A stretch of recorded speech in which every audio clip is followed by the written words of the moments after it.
વિસનગરમાં ભાજપ કોર્પોરેટરે જીવન ટૂંકાવ્યું. ટ્રેન નીચે પડતું મૂકતા સમગ્ર વિસનગરમાં ચકચાર મચી. આજે 8 જૂનના રોજ સવારે 7 વાગ્યાના અરસામાં વિસનગર ભાજપ નેતા અને કોર્પોરેટર દીપકભાઈ મોદીએ ટ્રેન નીચે પડતું મૂકતા ચકચાર મચી જવા પામી છે.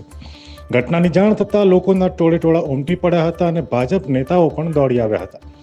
પટણી દરવાજાથી માટેલ હોટલ તરફ જતા રસ્તા ઉપર આવેલા સ્મશાન નજીકના નાળા પાસે આ ઘટના બની હતી.